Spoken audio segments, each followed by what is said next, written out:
नमस्कार दोस्तों, कार्यक्रम बातें खेती की में हाजिर हूं मैं स्मिता सिंह। आज कार्यक्रम में बात करेंगे गन्ने के पायरेला कीट के बारे में, बताएंगे आपको इसके जैविक नियंत्रण के बारे में। और इसके बारे में जानकारी देने के लिए हमारे साथ स्टूडियो में मौजूद हैं राम आश्रय जी हैं, जो कि वनस्पति संरक्षण सलाहकार रह चुके हैं IPM के। तो चलिए जानकारी ले लेते हैं पायरेला कीट के बारे में राम आश्रय जी से।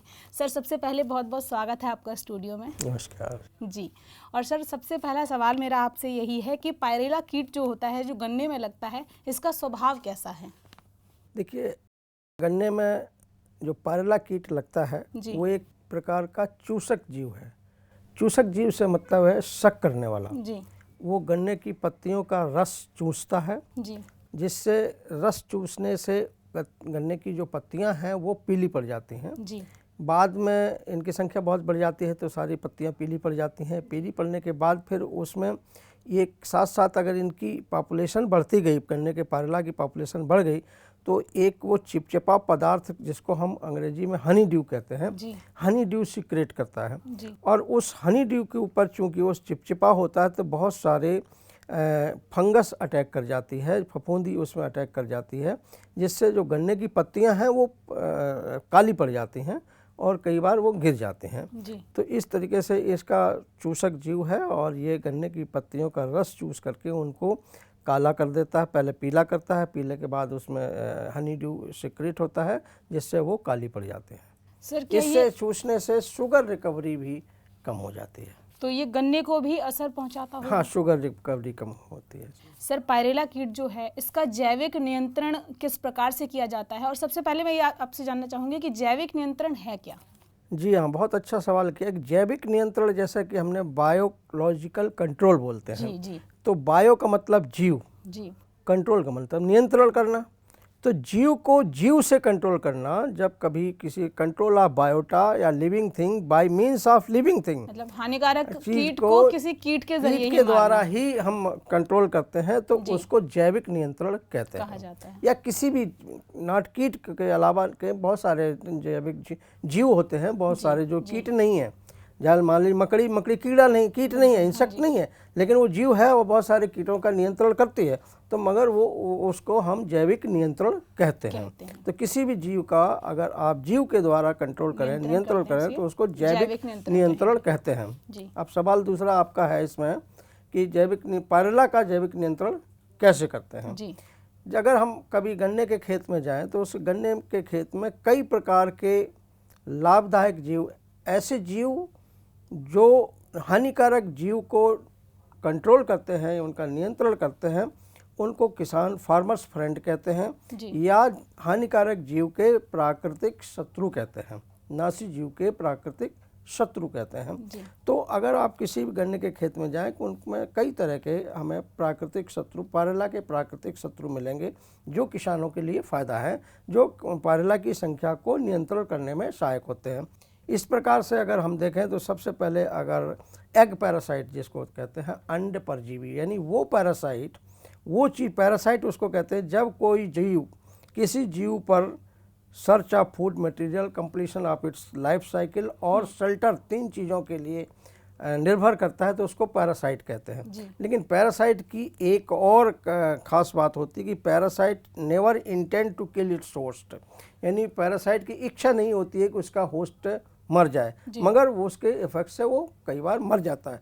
जिनके इफेक्ट से मर जाता है उनको पैरासिटोइड कहते हैं। तो इस तरीके से अगर पैरासाइट की बात करें तो उसमें एग पैरासाइट, अंड परजीवी जिसको कहते हैं, वो है टेट्रास्टिकस पायरेली।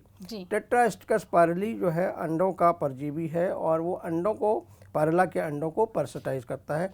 इसके अलावा बहुत सारे और पैरासाइट हैं, ओइसेंट्रस पायरेली है, काइनोनेरस पायरेली है, लेकिन जो सबसे इफेक्टिव है मान लीजिए इन एग पैरासाइट में, वो टेट्रास्टिकस पायरेली है। फिर इसके अलावा निम्फल पैरासाइट उसमें होते हैं। तो निम्फल पैरासाइट जो पायरेला के निम्फ को पैरासिटाइज करते हैं, और उनको पहचान ये होती है कि वो निम्फ के ऊपर एक काला सी पोटली सी लगी होती है, जिसका मतलब है कि वो पैरासाइटाइज है, वो आज नहीं से कल वो मरी जाएगा। इनको निम्फल पैरासाइट कहते हैं। एक होते हैं निम्फल एंड एडल्ट पैरासाइट, यानी जो निम्फ को भी पैरासाइटाइज करते हैं और एडल्ट को भी पैरासाइट करते हैं, जिसमें एपीपैराप्स मेलानोल्यूका जो है, या अब इसका नाम बदल करके एपिरिकानिया मेलानोल्यूका कर दिया है, जिसने जो कि एक पायरेला के बायोलॉजिकल कंट्रोल का एक क्लासिकल एग्जाम्पल प्रभावशाली यही है कीट है, जो कि परजीवी कीट है, जो उसको नियंत्रण करने में सहायक होता है। इसके अलावा बहुत सारे प्रीडेटर्स होते हैं, जैसे मकड़ियाँ हैं और कुछ कॉक्सिनेलिड प्रीडेटर्स होते हैं, यानी जिसको भौरे बोलते हैं, वो बहुत सारे कीड़े के अंडों को, इसको पायरेला के अंडे वगैरह को खाते हैं। इसके अलावा कुछ फंगस होते हैं। फंगस में जैसे आपका जो है मेटाराइजम एनाइसोप्ली ग्रीन फंगस होती है। बहुत सारी ऐसी फंगस हैं जो पायरेला के उसके निम्फ के ऊपर या एडल्ट के ऊपर पैरासाइटाइज करके उसका नियंत्रण करती हैं। तो दर्शकों, आज हम अपने कार्यक्रम में आपको बता रहे हैं पायरेला कीट के बारे में, साथ ही आपको बता रहे हैं उसके जैविक नियंत्रण के भी बारे में। बने रहिए ग्रीन टीवी के साथ, बताएंगे आपको जैविक नियंत्रण किस प्रकार से पायरेला कीट का आप कर सकते हैं। हाजिर होते हैं थोड़ी ही देर में। सर, मैं नियंत्रण के बारे में आपसे बात करूं उससे पहले मैं आपसे ये जानना चाहूँगी कि जो पायरेला कीट गन्ने में लगता है, क्या ये जलवायु के हिसाब से लगता है या देश के हर हिस्से में जहाँ भी इसकी खेती होती है वहाँ बराबर प्रभाव ये छोड़ता है गन्ने की फसल?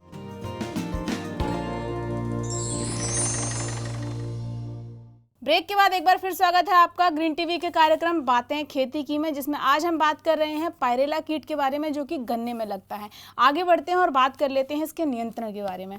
सर, मैं नियंत्रण के बारे में आपसे बात करूं उससे पहले मैं आपसे ये जानना चाहूँगी कि जो पायरेला कीट गन्ने में लगता है, क्या ये जलवायु के हिसाब से लगता है या देश के हर हिस्से में जहाँ भी इसकी खेती होती है वहाँ बराबर प्रभाव ये छोड़ता है गन्ने की फसल पर? नहीं, ये एक्चुअली कभी आज किसी ज़माने में ये एक समस्या बनी हुई थी जी, लेकिन अब इसकी उतनी बड़ी समस्या नहीं है जितनी की पहले थी जी। पहले कुछ जनरली ये देखा गया था कि करीब 4-5 साल बाद एक बार 2 बार उसकी एपिडेमिक हो जाती थी जी। कभी कभी, क्योंकि हमारे समय ये जो है 84 में एक एपिडेमिक हुई है और उससे पहले 78 में भी एपिडेमिक हुई है, 74 में बिहार में और आपके ईस्टर्न उत्तर प्रदेश में एपिडेमिक हुई है। जब 74 की एपिडेमिक थी तो उस समय ही इसको ये जो एपिरिकानिया मेलानोल्यूका या जिसको हम पहले एपीपैराप्स मेलानोल्यूका कहते थे, इसका सबसे पहले हमने उसी 74 में बिहार और उत्तर प्रदेश में, जहाँ हम नहीं थे इस डिपार्टमेंट में, मैं नहीं था, मगर हमारे जो पूर्वज थे, हमारे जो कुलीग्स थे, उन्होंने उनका प्रयोग करके देखा था और उस समय बिहार और ईस्टर्न उत्तर प्रदेश में करीब 4 करोड़ करीब उनका पैसा बचा था एरियल स्प्रेइंग का। सर, जो आपने परजीवी बताया जो इसको नियंत्रित करता है इपिरिकानिया मेलानोल्यूका, ये किस प्रकार से नियंत्रित करता है पायरेला को? इपिरिकानिया मेलानोल्यूका, जैसा कि हमने आपको बताया कि ये निम्फ और एडल्ट दोनों का पैरासाइट है जी, और ये इस प्रकार से निम्फ और एडल्ट दोनों के ऊपर अपना उनको शक करके, उनके बॉडी फ्लूइड को शक करके उनको नियंत्रण करता है जी। ये एक ऐसा पैरासाइट है जो इंसेक्ट ऑर्डर के लेपिडोप्टेरा ऑर्डर में आता है। जनरली लेपिडोप्टेरा ऑर्डर में पहला एक ये कीट है जो कि एक पैरासिटिक नेचर का है।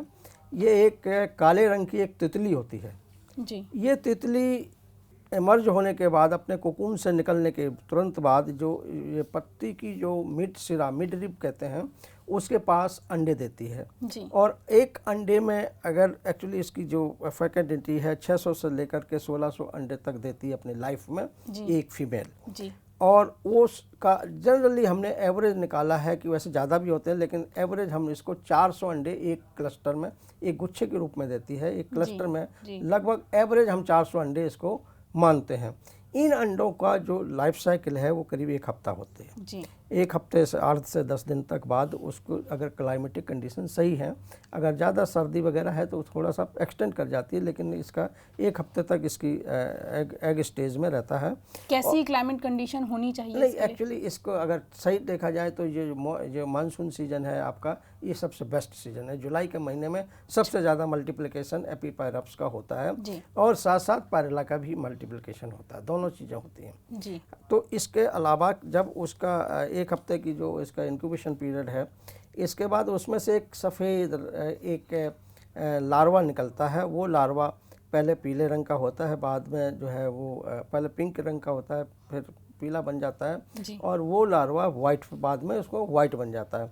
वो एक पोटली की तरह एडल्ट और उसको निम्फ पर या एडल्ट पर वो ग्रसित हो जाता है, उसके ऊपर छा जाता है, बैठ जाता है, जिससे उसका बॉडी का, निम्फ का और एडल्ट के बॉडी फ्लूइड जो है उसको शक करता है।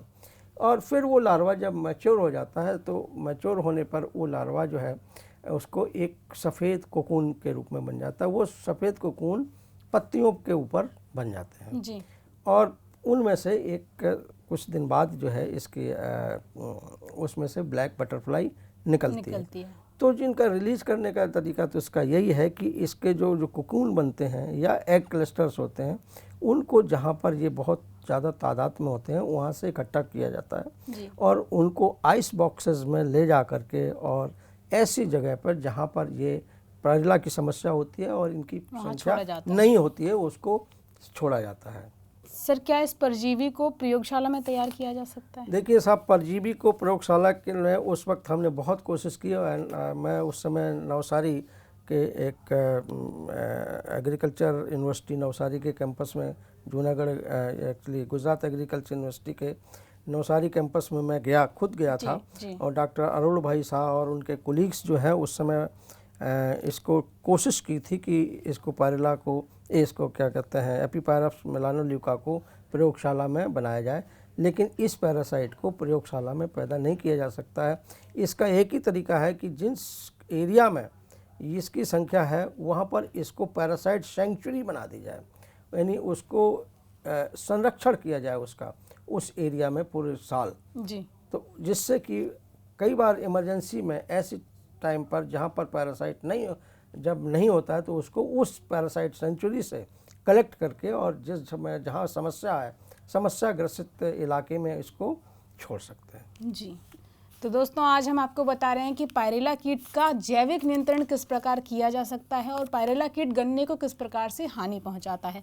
फिलहाल रुकते हैं एक छोटे से ब्रेक के लिए। ब्रेक से लौटेंगे तो बताएंगे आपको कि अगर आपके खेत में पायरेला लगा हुआ है गन्ने की फसल में, तो किस प्रकार से जैविक नियंत्रण के लिए जो आपको परजीवी बताया है वो कितनी मात्रा में कैसे आपको अपने खेत में छोड़ना है। बने रहिए ग्रीन टीवी के साथ, मिलते हैं थोड़ी ही देर में। अभी आपने हमें बताया कि कैसे इस परजीवी को तैयार किया जाता है, प्रयोगशाला में इसे तैयार नहीं किया जा सकता।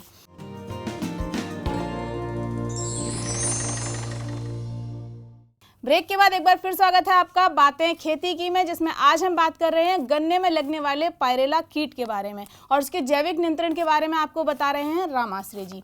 सर, अभी आपने हमें बताया कि कैसे इस परजीवी को तैयार किया जाता है, प्रयोगशाला में इसे तैयार नहीं किया जा सकता। अब बात आती है कि अगर किसी किसान के खेत में, गन्ने के खेत में पायरेला लगा हुआ है, तो वो कैसे ये अंदाज़ा लगाए या किस अनुमान से इस परजीवी को छोड़े जो जैविक नियंत्रण कर सकता है पायरेला का? जी हाँ, बिल्कुल सही आपने सवाल किया कि अगर इस खेत में जो हमने किसी खेत में अगर परजीवी लगा हुआ है जी। और उसका सर्वे किया जाए, तो अगर इसका सर्वे में एक कोकून और एक एग क्लस्टर पर लीफ की संख्या के हिसाब से मौजूद है, तो उसको किसी एरियल स्प्रेइंग की या किसी स्प्रेइंग करने की ज़रूरत नहीं है। वो ड्यू कोर्स ऑफ टाइम पर उसको ओवरटेक कर लेगा पॉपुलेशन का, क्योंकि जनरली जो हमने पायरेला की पॉपुलेशन जो उसका एक ETL माना है, वो लगभग 5 इंडिविजुअल पर लीफ माना है।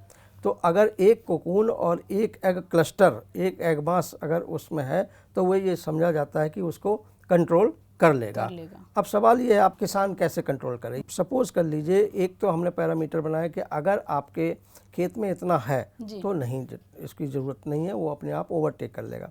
इन केस अगर आपके खेत में पैरासाइट नहीं है, तो आपको ऐसी जगहों पर देखना पड़ेगा। ये पैरासाइट जो है सिर्फ गन्ने के खेत में ही नहीं पाया जाता है, ये पैरासाइट आपके ज्वार के खेत में भी मिलता है, क्योंकि पायरेला ज्वार में भी लगता है। जी। ये मक्के के खेत में भी मिलता है, क्योंकि पायरेला मक्के में भी लगता है। जितने भी सकुलेंट लीफ हैं, यानी जो जिसका रस चूसने वाली जो पत्तियां हैं, फसलें हैं, तो उनमें ये रस चूसने को जिसमें पत्तियों में मिलता है वो उन खेतों में लगता है। तो जनरली हमने देखा कि मक्का है और ये आपकी ज्वार की पत्तियां, इनके ऊपर भी ये परजीवी जो है पाया जाता है। आप सभी जगह जा करके देख लीजिए कि जिस खेत में ज़्यादा है उस खेतों से इसके पत्तियों को तोड़ लीजिए जिसमें कोकून या एग मासेस हों, और उनको छोटे छोटे कैंची से छोटे छोटे टुकड़ों में काट दो। एक टुकड़े के ऊपर एक क्लस्टर एगमास या एक कोकून हो, और उसको स्टेप वहाँ से कलेक्ट करके अगर बहुत ज़्यादा डिस्टेंस है तो उसको आपको आइस बॉक्स में भी कलेक्ट करके ला सकते हैं। कपड़े मसलिन क्लॉथ में बांध करके, मसलिन क्लॉथ में बांधने से ही और नीचे बर्फ़ डाल देते हैं, जिससे उसका टेम्परेचर ज़्यादा नहीं बढ़ता है आइस बॉक्सेस में। आइस बॉक्स से ला करके और उसको उस खेत में जहाँ पर पायरेला की समस्या है और ये पैरासाइट नहीं है, स्टेपलर की सहायता से उसको स्टेपल कर दिया जाता है पत्तियों पे। अगर इन केस अगर कई बार स्टेपलर नहीं आए तो हम पत्तियों के जो लीफ शीथ है उसके अंदर हम इसको लगा देते हैं। बेटर ये होता है कि आप इसको पत्तियों के साथ ही स्टेपलर से स्टेपल कर दें, जिससे अगर मान लीजिए अंडे इसके एग क्लस्टर्स बने हैं, तो एग क्लस्टर जो बने हैं उनमें से जो लार्वा निकलेगा वो पायरेला के ऊपर खेत के पायरेला को पैरासिटाइज करेगा, उनको भविष्य में कंट्रोल कर लेगा, और वहाँ वो धीरे धीरे इस्टेब्लिश होगा। पहले कॉलोनाइज होगा, पहले थोड़ा मात्रा में होगा, फिर उसको और बढ़ता जाएगा, अपनी संख्या बढ़ाते जाएगा और धीरे धीरे इसको ओवरटेक कर लेगा। क्योंकि अगर इसकी देखा जाए तो हमने आपको जैसे बताया कि जो ये पैरासाइट है वो पायरेला के लाइफ साइकिल से दुगनी मल्टीप्लिकेशन करता है, यानी एक जितने टाइम में पायरेला एक बार मल्टीप्लाई होता है इतने टाइम में ये एपीपायराप्स 2 बार या एपीपेरकानिया 2 बार मल्टीप्लाई करता है। इस प्रकार से ये अपने पायरेला की संख्या के ऊपर नियंत्रण कर लेता है। सर, जो एपीरिकानिया परजीवी आपने बताया, ये पायरेला के नियंत्रण के लिए भारत में कब कब क्या क्या प्रयास किए जा चुके हैं? जी हाँ, ये इसका जैसा कि हमने आपको बताया कि ये फ्लेचर एक साइंटिस्ट हुए थे, उन्होंने खोजा था। बाद में जो हमारे डायरेक्टरेट ऑफ प्लांट प्रोटेक्शन में 70s में, अर्ली 70s में इसका प्रयास किया, और अर्ली 70s में जो इसको देखा गया और या दूसरी जगहों से जहाँ इनके संख्या ज़्यादा थी उसको ले जा कर के बिहार की जो आउटब्रेक थी, पूर्वी उत्तर प्रदेश की बिहार की आउटब्रेक थी, उसको 74 की आउटब्रेक को इससे कंट्रोल किया। इसके बाद ये सोचा गया कि 78 में मैं आ गया था, इस डायरेक्टरेट में मैं था जी। उसके बाद की जो हमें देखा जाएगा उसमें ये देखा गया कि किन किन स्टेट्स में ये पैरासाइट नहीं है। उन सभी राज्यों में, जिन जिन राज्यों में ये पैरासाइट मौजूद था, उन राज्यों से कलेक्ट करके उनको वहाँ पर इंट्रोड्यूस किया गया, उसको कॉलोनाइज किया गया, और उसको कॉलोनाइज करके उसका रिकवरी, पहले जिस साल जब कोई चीज़ छोड़ी जाती है उस साल अगर उसकी नेक्स्ट जनरेशन की स्टेज कोई मिलती है तो उसको हम रिकवरी कहते हैं। अगली साल या 2-3 साल बाद अगर कोई उसकी कोई जनरेशन, नेक्स्ट जनरेशन्स मिलती हैं तो उसको हम इस्टेब्लिशमेंट कहते हैं। तो इस तरीके से सभी राज्यों में जहाँ पर ये पैरासाइट नहीं था, ये directorate of plant protection quarantine storage का ये सबसे पायनियर वर्क है, जो हमारे पूरे गन्ना के जो गन्ना उत्पादन राज्य हैं जिनमें नहीं था, इसको इस्टेब्लिश किया गया विद द रिजल्ट। और आज हम गन्ने के ऊपर एरियल स्प्रेइंग बंद कर दिया। सर, पायरेला जैसा कि अभी आपने बताया कि ज्वार में भी लगता है, बाजरे में भी लगता है, गन्ने को तो यहाँ नहीं पहुँचाता ही है। जो एपीरिकानिया मिलानुलू का जो आपने परजीवी बताया है, इसकी सफलता कितनी है? कहाँ सफल मानते हैं हम खुद को कि हाँ कंट्रोल हुआ पायरेला पर? देखिए, ये तो सबसे बड़ा सफलता तो इसकी यही रही कि इस हिंदुस्तान के अंदर करोड़ों अरबों रुपए जो हम एरियल स्प्रेइंग पे खर्च करते थे पूरे शुगर इंडस्ट्री में, शुगर फैक्ट्री वाले करते थे, या मान लीजिए किसी में जहाँ कोऑपरेटिव शुगर मिल है या प्राइवेट शुगर मिल है या गवर्नमेंट शुगर मिल है, इस जहाँ पर हजारों लाखों की तादाद में, करोड़ों की तादाद में गवर्नमेंट का पैसा जो एरियल स्प्रेइंग पर खर्च किया जाता था वो बंद कर दिया गया है। तो ये पूरी सेविंग जो है गवर्नमेंट की या किसानों अभी की एरियल स्प्रेइंग जो होती है वो बिल्कुल नहीं होती। नहीं होती। आजकल एरियल स्प्रेइंग शायद किसी क्रॉप में नहीं होती है जब तक कि कोई। तो सर उस वक्त जो एरियल स्प्रेइंग आप बता रहे हैं होती थी, तो क्या उससे गन्ने की क्वालिटी पर कोई फर्क पड़ता था? एरियल स्प्रेइंग करने से एक्चुअल क्या था कि गन्ने की पायरेला तो मर जाता था, ठीक है, मैं मानता हूँ, लेकिन उसके साथ साथ उसमें पॉल्यूशन बहुत बढ़ता था। हमारे जो आसपास के वाटर बॉडीज़ हैं, जो हमारे तालाब हैं, उनमें पानी के स्प्रे होते थे।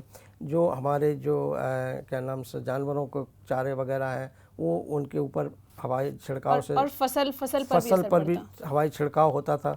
तो इससे एक ये संभव रहता था कि हमारे जानवर ना खा लें। तो और हमारे ऊपर भी कई बार हमारे ऊपर खुद मैं अपनी बता रहा हूँ कि हम सर्वे करने के दौरान हमारे सामने एरियल स्प्रेइंग हुई है और वो उसका एरियल स्प्रेइंग का स्प्रे फ्लूइड हमारे ऊपर खुद गिरा है जी। तो जब हमारे ऊपर गिरा है तो दूसरों के ऊपर भी गिर सकता है। तो उसी समय ये जब बंद हुआ है तो इसका जो वायु प्रदूषण, वाटर प्रदूषण ये था, ये सब बंद हो। मतलब एरियल स्प्रेइंग अगर होती थी तो एक कीट प्रबंधन के चक्कर में बाकी बहुत सारी परेशानियां खड़ी होती थी। जी। तो दोस्तों, राम आश्रय जी ने आपको बताया कि पायरेला कीट के नियंत्रण के लिए जो जैविक नियंत्रण तैयार किया गया है जिसका नाम है इपिरिकानिया मिलानोलुका, ये काफ़ी हद तक सार्थक साबित हुआ है, काफ़ी हद तक सजग साबित हुआ है किसानों के लिए। पायरेला कीट के नियंत्रण में इसने एक अहम भूमिका निभाई है। सर आपका बहुत बहुत शुक्रिया हमारे किसानों को इतनी महत्वपूर्ण जानकारियाँ देने के लिए। धन्यवाद आपको बुलाने के लिए इस कार्यक्रम में। जी। तो फिलहाल दोस्तों आज के कार्यक्रम में इतना ही। अगले कार्यक्रम में फिर मिलेंगे आपसे किसी नए विषय के साथ। तब तक के लिए मुझे दीजिए इजाज़त। नमस्कार।